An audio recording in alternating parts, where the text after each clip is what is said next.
Bob Whitehead was producing this play that I was in on Broadway. Very, very, very successful play, which I'll try to remember at some point. And I got my subpoena, which I knew that they were after me, and I knew that I was always looking around and seeing if there was any way that I could avoid it. And I got my subpoena. I don't know why I'm thinking a telephone booth. But I left and I went to Washington, and I was represented by Leonard Boudin, who is a very famous liberal lawyer. And he told me to take the Fifth Amendment, and I did.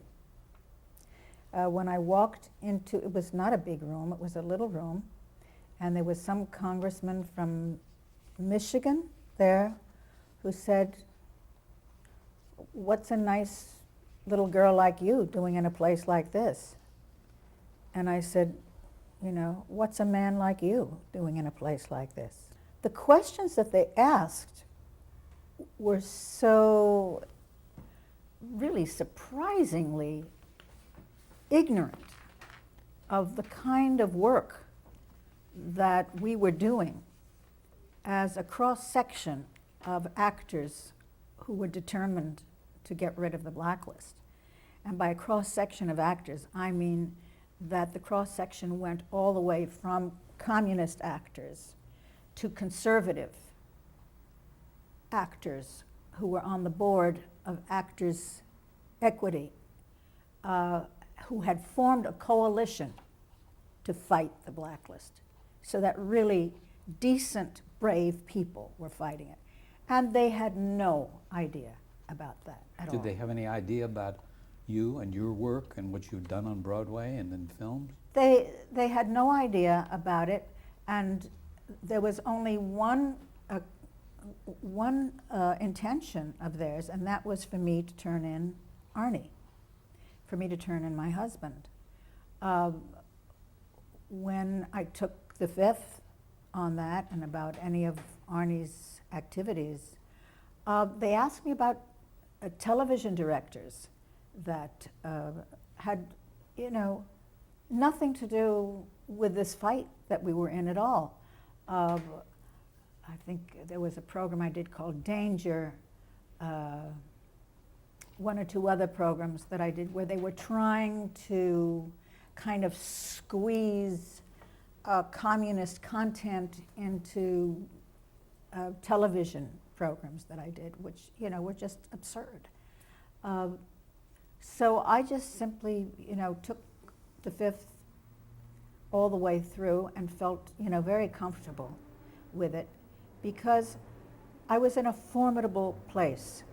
I was facing like 14 men who were asking questions and throwing questions at me. I felt very unequipped to deal with them and to deal with the kind of questions that they were asking me. I knew that anything I could say could get someone in trouble. That the slightest deviation could somehow be interpreted in a way that could devastate somebody, that could wreck their career, that could keep them from working. And so to take the Fifth Amendment, being as unequipped as I was with these people who were really focused on me, was, I think, absolutely the smartest way out. Just the knowledge that they wanted a name from me. If they brought up these names, you know, that if I'd gone into it, that just the fact that I said their names could have hurt them. And when I left there,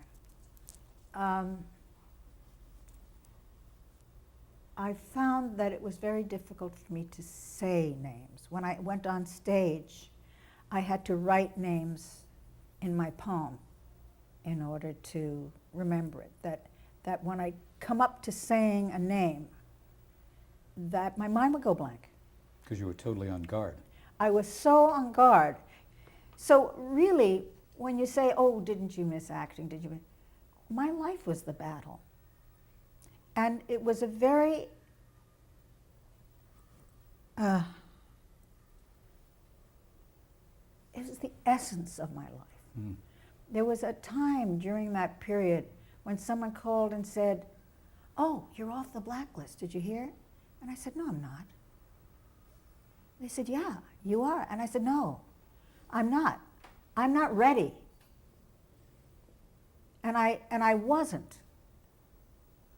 I wasn't ready to go off the blacklist. I wasn't ready to give up what my life had become. It was a much more important life to me than any that I had ever envisioned. And certainly the drama in it and the people who I was connected with were a framework that I couldn't have in my wildest dreams have imagined. Nor could I have imagined the kind of people that I started to love then, people who were Arnie's friends, Ring Lardner and Ian and Solly Kaplan and Frog, and all those people who, Gladys Schwartz, who became my best friend in that period, who was married to Herschel Bernardi. These were the people who were, my life. And they were people I loved and I respected and had a kind of depth to them that I had never had in my life before. When I came back from testifying and taking the fifth, I went to Bob Whitehead. Oh, yeah. And I said, listen, I've taken the Fifth Amendment and I know, that there's a lot of pressure. And so, I will understand it if you, want to let me go, because there could be groups who will pick up the theater and give you trouble. And he said, absolutely, don't worry about your job. Your job is here for you. Whatever you do, your job is here for you. And it was things like that kind of integrity and that kind of solidarity that was happening in the theater all the time.